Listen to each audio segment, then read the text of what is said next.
오늘 저녁 읽은 이 시편 52편은 다윗이 사울 왕에게 핍박을 받을 때 쓴 시편이 8편이 있습니다. 예를 들면 7편, 34편, 여기 52편, 또 54, 56, 57, 59, 142편 이렇게 8개 시편이 있는데 그 중에 하나가 되겠습니다. 다윗은 2번이나 자기를 죽이려고 했던 이 사울 왕에 대한 두려움 때문에 자기 자신의 안전을 위해서 결국 사울 왕이 있던 그 궁궐에서 다윗이 사울 왕을 위해서 그 수금도 타주고 막 그랬잖아요. 악신이 무용하게 하기 위해서. 그런데 그 궁궐에 더 이상 살 수가 없었어요. 일단 살고 말리니까. 그래서 피했습니다. 다윗이 사울 왕을 피해서 아둘람 굴로 내려가기도 하고 모압 땅 미스베로 가서 은둔 생활을 하기도 하고 근데 또 남의 이방 땅이 있으니까 거기서도 오래 있지를 못하고 해서 다시 또 유다 땅으로 와서 헤겟 숲풀에 숨기도 하고 별일이 다 있었습니다. 사울 왕은 사울 왕대로 몹시 불편하고 분했습니다. 빨리 좀 잡아오면 좋겠는데 이게 잘 안 되는 거예요. 그때 사울 왕이 기브아에 있었는데 다윗이 나타났다 하는 그런 소식을 듣고는 신하에게 야단을 칩니다. 사울이 곁에 선 신하들에게 이르되 너희 베냐민 사람들아 들으라.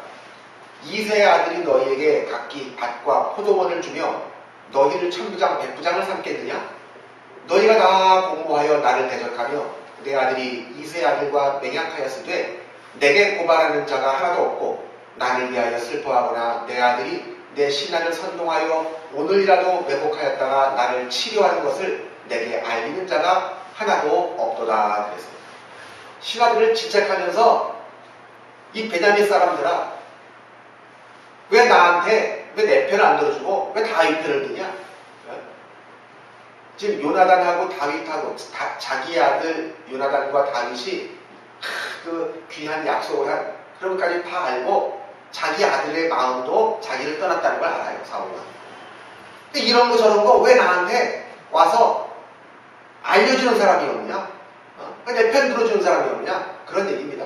그럴 때 그 도열에 있던 신하 가운데 에돔 사람, 그러니까 이 사람은 유다 사람이 아니에요. 원래는 이방인인데 어떻게 여기 들어와가지고 한 자리 하고 있는 것 같아요. 이 에돔 사람 도액이라고 하는 이 사람이 말합니다. 이새의 아들이 누구예요? 다윗이죠. 이새의 아들이 노베 와서 아히둑의 아들 아히멜렉은 제사장이에요. 아히멜렉에게 이른 것을 내가 보았는데 아히멜렉이 그를 위하여 여호와께 묻고 그에게 음식도 주고 블레셋 사람 골리앗의 칼도 주더이다. 그래서 그렇게 고자질을 했어요. 이 말을 듣는 사울 왕이 크게 화를 내면서 제사장 아히멜렉과 노베에 있는 제사장들을 불러가지고 야단을 칩니다.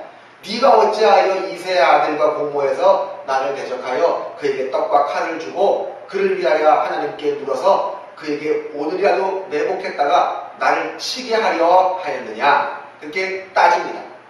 그럴 때 아히멜렉 제사장이 사울 왕에게 말하기를 왕의 모든 신하 중에 다윗같이 충실한 자가 누굽니까? 그는 왕의 사위도 되고 왕의 호위 대장도 되고 왕실에서 존귀한 자가 아닙니까? 내가 그를 위하여 하나님께 물은 것이 오늘이 처음입니까? 결단코 아닙니다. 원하건대 왕은 종과 종의 아비의 온 집에 아무것도 돌리지 마옵소서. 왕의 종은 이 모든 크고 작은 일에 관하여 아는 것이 없습니다. 그렇게 얘기를 한 거예요. 그러나 사울 왕이 지금 바짝 독이 올랐는데 가만히 둘 리가 있어요? 아히멜렉아, 네가 반드시 죽을 것이요 너와 네 아비의 온 집도 그러하리라. 그러면서 옆에 있던 호위병에게 말합니다. 여호와의 제사장들을 죽이라. 그들도 다윗과 합력하였고 또 그들이 다윗이 도망한 것을 알고도 내게 알리지 않았기 때문이다. 그러면서 다 죽이라고 그렇게 말합니다. 그런데 이 왕의 신하들이 여호와의 제사장들 죽이기를 기뻐할 사람이 누가 있겠습니까? 그렇잖아요. 그때 사울 왕이 바로 고자질을 했던 그 에돔 사람 도액에게 너는 제사장들을 다 죽이라 그렇게 명령을 내렸을 때 이 에돔 사람 도액이 제사장들을 쳐서 죽였는데 성경에 보니까 그날에 세마포 에봇 입은 자 85명을 죽였고, 그러니까 제사장 85명을 죽인 거예요. 제사장들의 성읍, 노베 남녀와 아이들과 젖 먹는 자들과 소와 나귀와 양을 칼로 쳤다. 그러니까 그 높당에 있는 사람들은 동물은 다 그냥 죽여버린 거예요. 엄청난 비극이 벌어지게 된 것입니다. 그런데 이 난리통에도 이 제사장 아히멜렉의 아들 가운데서 아비아달이라고 하는 이 아들이 구사일생으로 살아남았어요. 그래가지고는 그 길로 다윗한테 피신을 합니다. 다윗한테 가가지고 그 되어진 일들을 다 얘기하는 거예요. 다 얘기하는 거예요. 그때 다윗이 그 모든 얘기를 다 듣고 아비아달한테 이렇게 말합니다. 그날이 언제냐면 자기가 다윗 자신이 그 아비멜렉 제사장 아히멜렉 제사장으로부터 떡도 받고 칼도 받고 하는 그때, 아히멜렉 제사장 맞을 때 그때 다윗이 도액을 본 거예요. 그래서 그날이 바로 그날이에요. 그래서 그날에 에돔 사람 도액이 거기 있기로 그가 반드시 사울에게 말할 줄 내가 알았노라. 그러니까 고자질할 줄 알았다는 소리. 네 아버지 집의 모든 사람이 죽은 것이 나의 탓이로다. 나 때문에 너희 온 집이 다 죽었다. 두려워하지 말고 내게 있으라. 내 생명을 찾는 자가 네 생명도 찾는 자니 네가 나와 함께 있으면 안전하리라. 그러면서 위로합니다. 이 말할 때 여러분 다윗의 마음이 얼마나 착잡했겠어요. 나 때문에 너희 집안 사람을 다 죽은 거야. 얼마나 미안해. 하나님의 제사장들과 그 가족들이 몰살당했단 말이에요. 이거는 에돔 사람 도액의 그 사악한 고자질 때문에 그렇게 된 것이거든요. 다윗의 입장에서는 자기 한 사람 때문에 그 많은 사람들이 몰살당했으니까 그 마음이 어땠겠냐 말입니다. 그래서 그때의 심정을 다윗은 오늘 본문의 이 시로 이렇게 표현을 하고 있는 것입니다. 다윗은 지금 마치 보좌에 앉은 왕처럼 큰 권위를 가지고 말하는데 1절 말씀은 에돔 사람 도액이 행한 사악한 일을 규탄하는 그런 내용입니다. 1절 한번 다 같이 읽어볼까요? 시작. 포악할 자여 내가 어찌하여 악한 계획을 스스로 자랑하는가. 하나님의 인자하심은 항상 있도다. 아멘. 사울 왕은 쫓는 자이고 다윗은 쫓기는 자입니다. 그러니까 도액은 누구 편에 쓰는 게 좋겠어요? 사울 왕 편에 쓰는 게 낫겠죠. 당장은. 그렇잖아요. 쫓기는 사람 편에 서봐야 얻어먹을 게 뭐가 있어요. 쫓는 사람 입장에 서야지. 권력진 사람 입장에 서야지. 요즘도 그래서 권력 있는 사람들 그쪽에 줄을 잘 서야 된다는 말 있잖아요. 줄을 잘 서야 된다고. 인간은 다 그런 거예요. 세상은 그런 거예요. 그래서 도액은 사울 편에 섰으니까 물리적인 면에서 보면 도액이 지금 현재로서는 다윗보다 강해 보입니다. 자기는 칼을 쥐고 있으니까 무장하지 않은 하나님의 제사장들을 심지어 가족들까지 칼로 다 죽일 수 있었겠지만 그러나 그것이 진정한 승리는 아니란 말이죠. 이런 사실은 오늘날에도 권력을 잡고 있는 사람들 입장에서 명심해야 될 일입니다. 권력이라고 하는 거 영원하지 못합니다. 전두환 씨 보세요. 그 당시 오공 때 나라가 떨어뜨릴 수 있다고 그랬는데 지금 그 나이 먹어서 지금 저러고 다니고 있으니 얼마나 비참합니까? 그때는 나라가 설설 기었는데 권력이라는 게 그런 거예요. 일장춘몽이요. 칼을 잡은 사람은 칼을 가지지 않은 사람에게 마음대로 할 수 있습니다. 일을 저지르고 변명할 수 있습니다. 권력의 칼을 휘두를 때 신바람 나겠죠. 그 앞에서 누구도 말할 수 없어요. 사울 왕은 칼을 휘둘렀습니다. 그러나 역사는 결국 누가 바르고 누가 그른지를 명백히 판단합니다.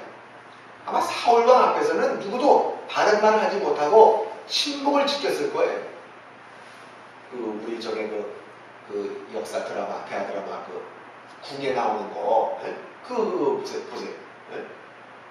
그 앞에서 기침도 못해. 기침을 하면 누가 기침을 하였는가? 그리고는 그냥 배워버리는 거예요. 미친 사람이지, 미친 사람이요. 여러분, 휘두르는 칼 앞에 아무도 말할 수 없어서 조용하다고 해서 모든 것이 다 잘하는 것이고 모든 일이 다 잘 되는 것으로 그렇게 착각하면 안 됩니다.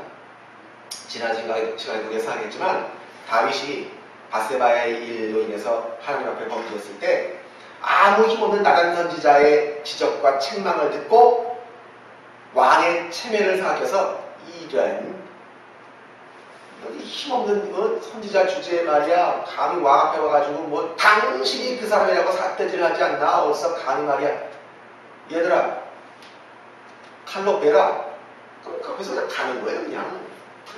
고대국가 체제는 왕의 말 한마디면 그냥 목 댕강 날아가는 거예요.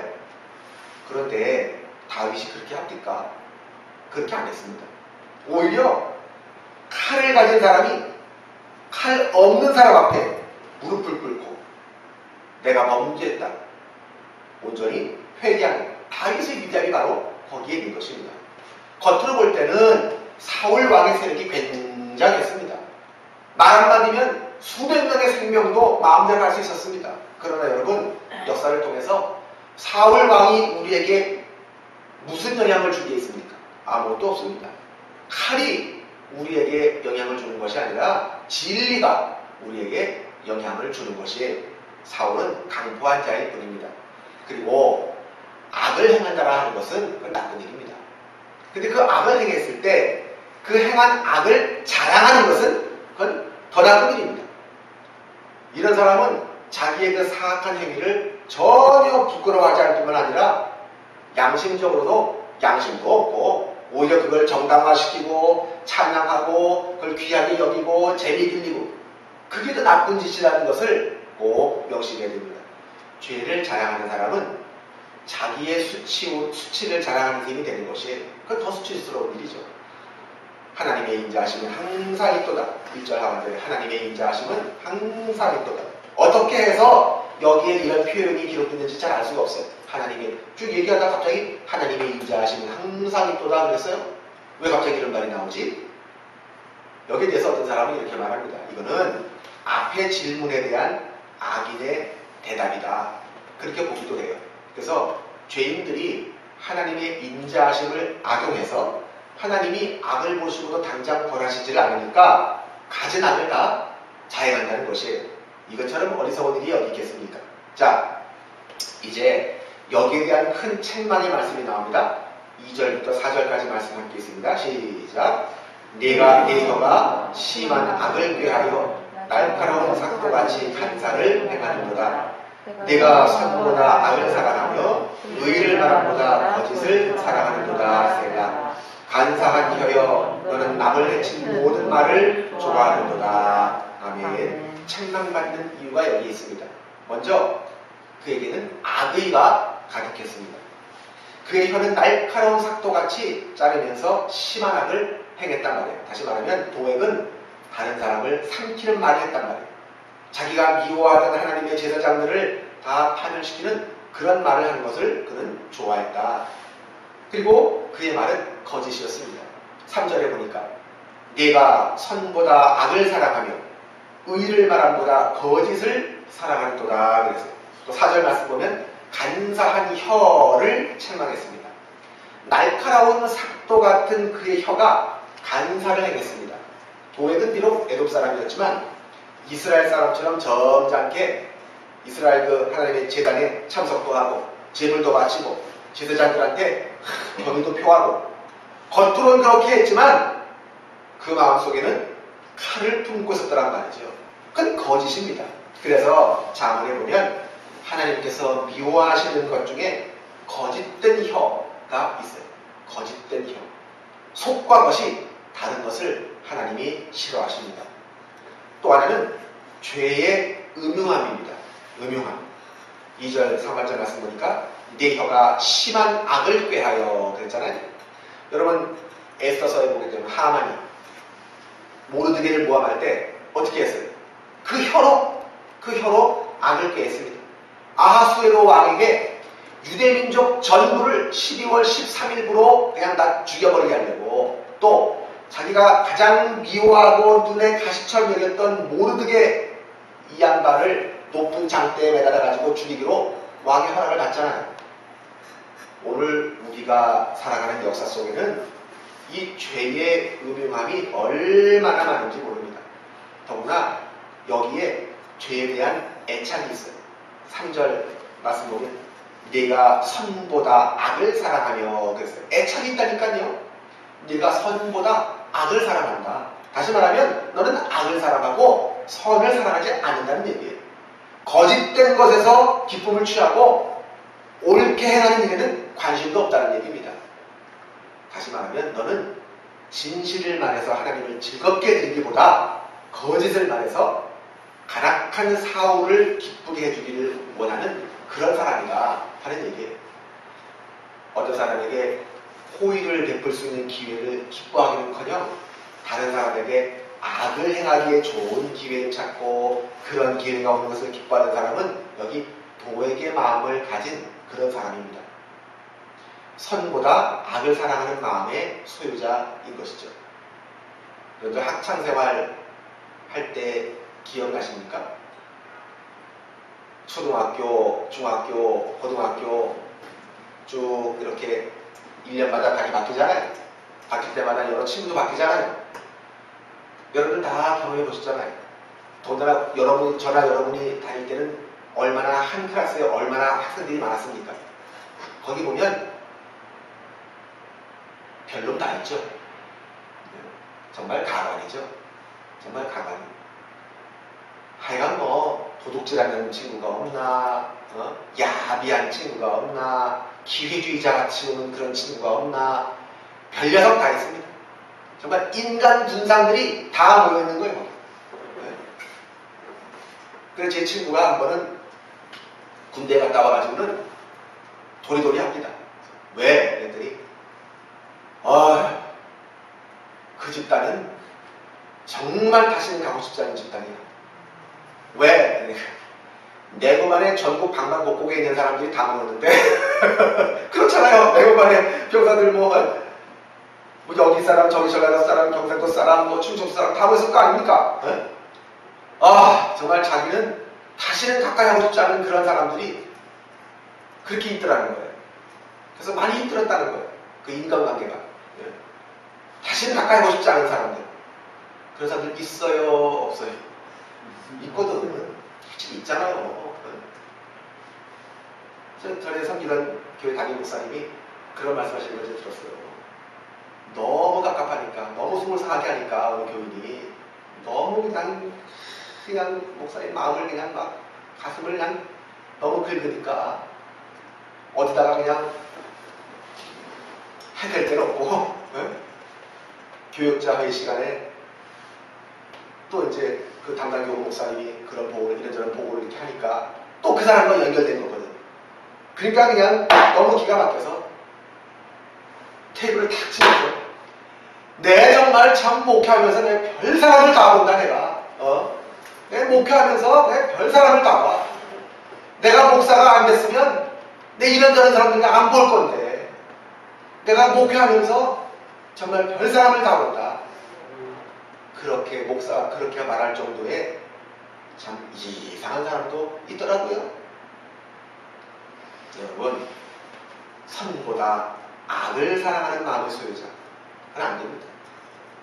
어떻게 해서든지 간에 합력하여 선을 이뤄가고 교회가 잘 되게 하고 하나님의 영광을 위하고 그런 쪽으로 분위기를 몰아가야지. 그건 피스메이커가 되야 되는 거지 트러블 메이커가 되어져가지고 그건 안 되는 거죠. 우리 말 중에 다른 사람을 삼키는 말, 이건 악한 겁니다. 다른 사람을 위하고 세워주는 말에는 관심 없던 사람들이 다른 사람을 헐뜯고 삼키는 말을 하면 관심과 흥미를 보이는 것, 그건 뭘 의미하는 거예요? 타락한 인간의 마음 한구석에는 선을 사랑하는 것보다 악을 더 사랑하는 본성이 있다는 걸 의미하는 것입니다. 그러므로 조심해야 될 일입니다. 교인들 간에도 또 이 경쟁 심리가 이렇게 돼 있어가지고 그런 사람들이 있어요. 뭐 우리 남편하고 저 사람 남편하고 뭐 누가 더 뭐 세상에서 뭐 지위가 교회 나가서 예수 믿고 구원받으면 됐지. 아니 밖에 나가서 남편들 직업 가지고 세상에 사회적인 지위를 논하는 뭐가 있어요? 이상한 사람들 많아요.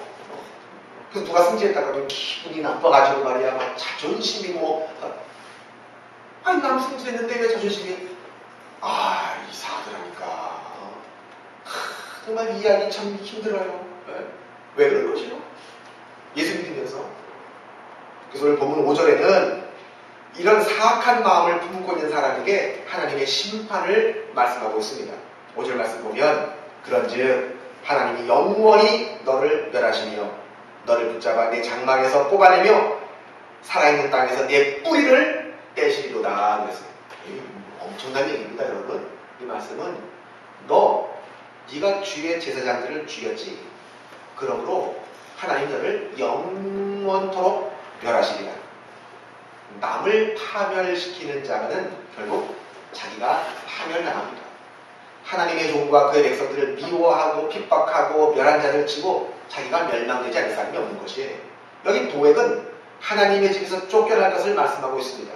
5절 하반절 말씀 보면 너를 붙잡아 네 장막에서 뽑아내고 살아있는 땅에서 네 뿌리를 빼시리로다. 뿌리 뽑힌 나무, 그건 뭐 생각만 해도 무서운 일 아니겠습니까? 주를 위하고 그 영광을 위해 사는 사람들은 종려나무처럼 번성하고 레바논의 백향목처럼 발육합니다. 하나님의 집에 심겨서 그 궁전에서 뿌리를 내리고 흥황합니다. 그러다가 이 세상 떠나면 영원토록 거하게 될 주의 동산으로 옮겨지게 되는 것이죠. 그러나 하나님을 대적하고 하나님의 백성을 괴롭힌 사람은 죽으면 산자의 땅에서 뽑혀서 하나님의 진노의 불에 던져져 가지고 영원토록 타게 되는 것입니다. 이것이 하나님과 다투는 자들이 받을 몫입니다. 그걸 우리가 꼭 기억해야 됩니다. 자, 6절부터 9절까지 말씀을 보시면 도액이 멸망할 것을 예언하는 것이에요. 다윗은 말 수 없는 큰 환난 가운데 있었습니다. 도액이 그에게 행한 악한 일은 다윗의 슬픔의 시작에 불과했어요. 그러나 다윗은 여기서 대가를 모릅니다. 하나님의 은혜와 복을 받은 사람은 환난 속에서도 승리하는 것이죠. 그렇기 때문에 여러분 절대로 힘들고 어려워도 기가 죽거나 절망하거나 낙심하거나 그러지 않습니다. 그러면 안 됩니다. 왜냐하면 하나님이 계시기 때문에. 하나님이 계시기 때문에. 우리 하나님 안 죽으셨어요. 그러기 때문에 하나님이 죽은 것처럼 통곡하고 실망하고 낙담하고 그러면 안 됩니다. 그래서 환난이나 곤고나 핍박이나 기근이나 적신이나 위험이나 칼이 닥쳐온다 해도 우리를 그리스도의 사랑에서 끊을 자는 아무도 없다고 성경에 분명히 말씀했잖아요. 참된 그리스도인의 가치는 평안할 때보다 사실은 환난 때에 더 드러나는 것이에요. 평안할 땐 다 좋아요. 그렇지 않습니까? 교인들도 마찬가지입니다. 평안하고 잘 나갈 때는 다 믿음가 강한 것처럼 보여요. 다 믿음 좋아 보여요. 그러나 일이 안 되고 힘들고 어려움이 있고 환난풍파가 집안에 있을 때, 그럴 때 보면 예수를 붙잡는지 아니면 세상 밖으로 뛰쳐나가는지 그때 가면 복을 알아요. 그러므로 그게 중요한 것입니다. 그 다윗은 하나님께 영광을 돌립니다. 악을 행하던 자의 멸망이 어떠한가 하는 걸 밝힌 다윗은 이 일로 인해서 의인이 보고 두려워하게 될 것이라고 말합니다. 심판 앞에 하나님을 더욱 경외하게 될 것이라는 얘기입니다. 하나님 앞에는 아무리 교만한 죄인이라도 감히 설 수가 없어요. 이렇게 악인들에 대한 하나님의 심판은 의인들에게 경종이 돼야 되고, 따라서 하나님의 진노를 두려워해야 한다 하는 것입니다. 두려워해야 된다는 말이 무슨 뭐 강도 만난 것처럼 두려워하는 그런 얘기가 아니고 하나님을 경외해야 된다 하는 얘기예요. 시편 119편 120절에 내 육체가 주를 두려워함으로 떨며 내가 또 주의 심판을 두려워하나이다 그랬어요.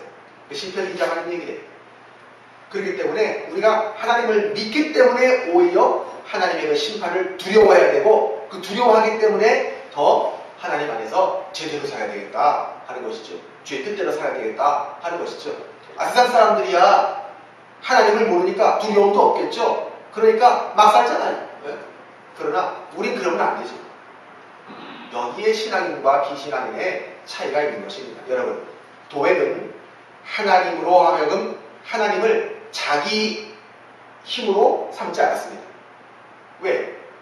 하나님을 믿지 않으니까. 하나님의 제단에 섰어요.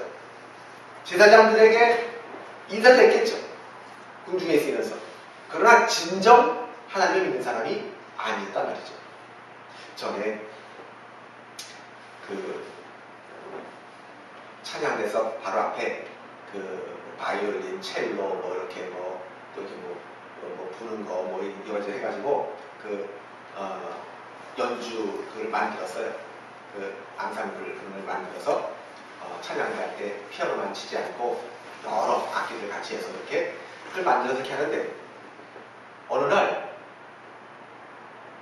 바이올린을 켜는 자매 가운데서 한 자매가 장로님이 기도하시는데 눈을 뜨고 기도를 안 하고 멀뚱멀뚱 앞에 악보 보다가 회중석 이렇게 보다가 교회 이렇게 인테리어 구경하다가 그러고 있더라고요. 근데 그것이 담임 목사님 눈에 띄었어요. 담임 목사님이 장로님 기도하실 때 설교 원고를 좀 갑자기 생각이 나게 있어가지고 그 원고를 부고를 좀 다시 찾아서 보느라고 이게 보려고 이렇게 보고 하다가 이렇게 하다가 보니까 자매가 기도를 안 하고 멀뚱멀뚱 뜨고 있는 거예요. 그래서 목사님이 뭐 그럴 수도 있겠지 했는데 그 다음 주도 목사님이 관심을 가지고 봤겠죠. 근데 눈을 감지 않는 거예요. 다시 말하면 기도를 안 하는 거죠. 그러니까 음악 담당 목사님한테 물은 거예요. 저 자매는 누구냐? 어떻게 해서 들어와서 우리 교회 저 팀에 앉아서 연주를 하게 됐냐? 물어보니 알아보니까 누구 소개로 들어왔고 뭐 이렇게 저렇게 뭐 세례받아 그게 다 거짓말인 거예요. 그게 다 거짓말이에요. 그리고는 그 왜 그런 게 나오죠? 음대에서는 아마 이제 그 뭐 어느 교회에서 이렇게 그런 반주하는 그런 거 뭐 그냥 자기 그 경력에다 들어가는 모양이에요. 그 경력 그것 때문에 들어온 거야. 믿지도 않으면서. 네? 그래서 그 허락하지 않고 그냥 그 예배드리고 싶으면 와서 앉아서 예배는 드릴 수 있으나 연주를 할 수는 없겠다. 그래가지고 거기에 앙상블에서 제외시킨 그런 경우가 있었습니다. 그런 사람들이 있다니까요. 그런 사람들이 하나님을 믿지 않고 믿는 척만 하는 그런 사람들이 있단 말이죠. 자기가 형통한 것이 도액은 자기가 잘난 줄 알고 자기가 형통한 것이 세상의 힘으로 되는 줄로 착각을 했어요. 그래서 하나님께 구하지도 않았고 자기 스스로 속는 그런 생활을 계속하는 그런 삶을 그는 살았던 사람입니다. 말하자면 도액은 모래 위에 집을 지었습니다. 자기의 재물이 자기 온 집을 지탱해 줄 것으로 생각하면서 자기 악으로 스스로 튼튼하게 했습니다. 그래서 그는 영예와 권력을 위해서는 어떤 일도 주저하지 않았습니다. 사람을 죽이는 일이 할지라도 그는 그 일을 택했습니다. 왜? 권력을 잡아야 되니까. 왕의 명령인데 못할 게 뭐가 있냐. 왕이 나한테 권한을 줬는데. 그래서 사람도 가차없이 죽였습니다. 그래서 하나님의 제사장들을 85명이나 죽였잖아요. 그 자리에서. 네? 엄청난 사람이죠. 그러니까. 네? 그것이 옳은 일이든 아니든 간에 무조건 얻고자 하는 대로 얻고 누렸단 말이에요. 5.18 광주 거기도 마찬가지입니다. 발포 명령 떨어졌지만 양심이 있는 군인은 발포하지 않았어요. 양심이 있는 군인은 발포하지 않았다. 명령 하달됐으면 군인은 발포해도 자기는 상관없는 거예요. 왜? 명령이니까. 그렇잖아요. 위에서 명령을 내려서 군인이 발포한 거니까 책임은 다 그쪽에 있는 거고 내가 양심적으로 뭐 이렇게 뭐 죄를 뭐 그거는 그렇잖아요. 그런데도 그 사람들은 발포하지 않았어요. 왜? 이건 적이 아니다 말이지. 전쟁한 게 아니잖아요. 적국 가지고 전쟁을 벌이는 중입니까? 아니잖아요. 그러니까 내 아무리 군인이고 명령을 따라야 되지만 이건 잘못된 명령이고 내 민족을 내 손으로 죽일 수 없단 말이야. 그래서 발포 명령이 떨어졌음에도 불구하고 발포하지 않은 군인들도 대다수 상당수 많아요. 귀한 것이죠. 귀한 마음입니다. 그게 옳은 일이든 악한 일이든 간에 무조건 그거 함으로 해서 나한테 이익이 되겠다 하면 어떤 일이든지 간에 해버리고 마는, 이래서는 안 되는 것이죠. 그 모든 것들이 다 자기 꾀에 자기가 속아 넘어가 사는 그런 꼴이 되게 된다 하는 것입니다. 그러므로 오늘 말씀의 결론은 8절에 그러나 나는 하나님의 집에 있는 푸른 감람나무 같으며 하나님의 인자하심을 영원히 의지하리로다 그랬어요. 하나님의 집에 있는 푸른 감람나무 같다. 오는 주일에도 감람나무에 대한 얘기를 하겠지만 이 감람나무가 이스라엘에서는 상당히 귀한 겁니다. 여러분, 감람나무가 올리브나무예요. 성경에 나오는 감람나무라고 하는 게 여러분들 흔히 알고 계시는 올리브나무. 감람나무 기름이라고 하는 게 올리브유를 말하는 거예요. 올리브유 비싸요, 싸요? 비싸요, 꽤. 네? 일반 식용유보다 훨씬 비싸요. 올리브유가 좋은 거예요. 그래서 그 옛날 약이 없던 시절에 고대 성경 그 사회에서는 배가 아프면 올리브 기름을 마셨다고. 어디 피부에 까지고 상처가 나면 올리브 기름을 발라줬어요. 감람나무 기름을 발랐다고. 왕, 제사장, 선지자 요 세 직분에 대해서는 기름을 부었잖아요. 기름을 부어서 세우잖아요. 기름 부어서 세울 때 그 기름이 감람나무 기름이에요. 다른 기름은 못 써요. 포도나무 기름 안 돼요. 활바라시 기름 안 돼요. 아무나 식용유 붓는다고 해서 되는 게 아니에요. 반드시 감람나무 기름을 써야 하는 거예요. 어두운 성전에 앞에 재단 불을 밝히는 기름, 반드시 감람나무 기름이에요. 다른 기름은 안 돼요. 이렇게 아주 유용하고 유익하게 쓰여지는 그런 나무가 감람나무예요. 그런 푸른 감람나무 같으며 그랬어요. 나는 하나님의 집에 있는 푸른 감람나무 같다. 엄청난 은혜와 복을 받은 그런 존재라는 것이죠. 그래서 하나님의 인자심을 영원히 의지하리로다. 여러분 모두가 다 언제든지 하나님을 온전히 의지하셔서 하나님의 집에 있는 푸른 감람나무와 같이 왕성하고 유용하고 능력있고 견고히 서는 그런 은혜와 복을 마음껏 받으시기를 간절히 바랍니다.